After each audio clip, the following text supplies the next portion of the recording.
Hey everybody, this is Ryan Bailey with Yoga Reclaims in Auburn, California. I'm going to go over some tips or helpful hints for transitioning from seated postures, especially from Ashtanga yoga. We have a lot of newer students, and sometimes an objective is that they can't jump through, lift up and jump back, chaturanga, all those things. So I want to just give you some hints to work yourself towards that. Okay. So first one I'm going to talk about is going forward. That one's a little easier. So you're going to work from downward facing dog.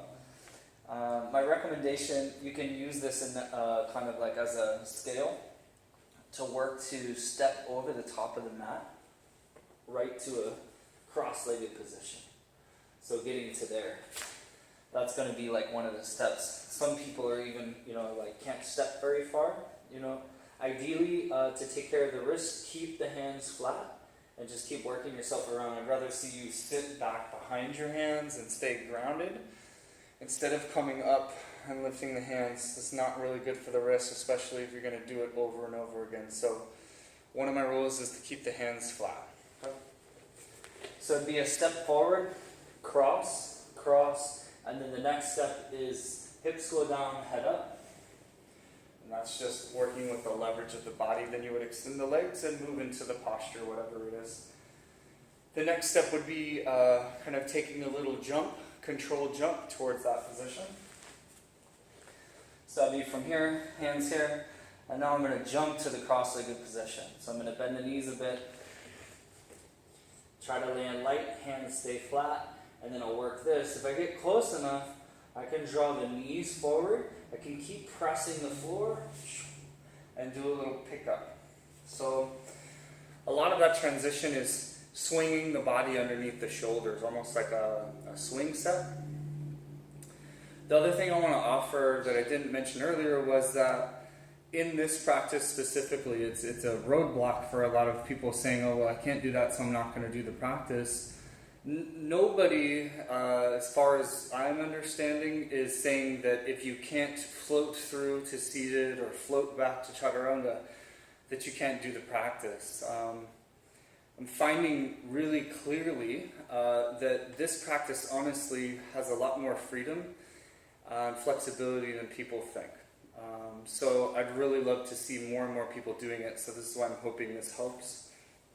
Show you a version coming from forward, same thing. I'm going to bend the knees just a little bit. I personally don't think you need to squat and drop way down low. Try to keep some height to the body. So you would step or hop, cross, cross, keep the hands planted, and then transition.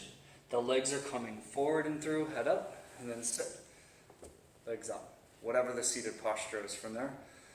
That's a great way to make transitions. Next issue to address is going backwards. Same thing, hands stay flat no matter what, hands are planted, safety for the wrist, and builds strength to go up the line through the shoulders. So I press down. Same thing, I'll go in the cross-legged position.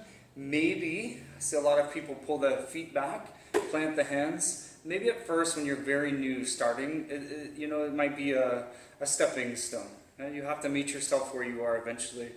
So if I did that, I would want to press and then lift. So get the hips up a little bit, and then I can free the feet and step back. So I'll show you that. From this side, if I tuck the feet, plant the hands, I'd want to exhale, empty, inhale, pick up, then step. I could also do that same thing, do a little lift, and then hop or float back.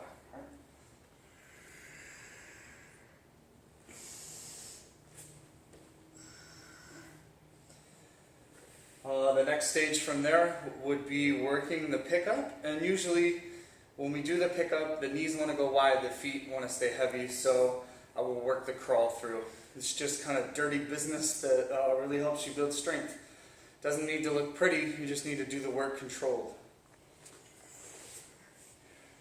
So I'd finish whatever posture I was in, we'll come up to seated, cross, so we'll do all that work, and then when I went to pick up, my feet get stuck, right? That's the game. Then I want to crawl. Keep pushing the floor, crawl back to free the feet. And again, once the legs get past, or the feet get past the hands or the wrists, then you're free to go. You can step or float, whatever your chaturanga position looks like. Even if you're stepping back and kneeling, that works too. So hopefully some helpful hints for you trying to make these transitions once you get into seated. Again, thanks for listening.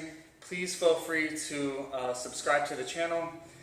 Check out my website, ryanbaileyyoga.com. See where I'm teaching, what's going on, what's new. Okay, thanks for listening. Later.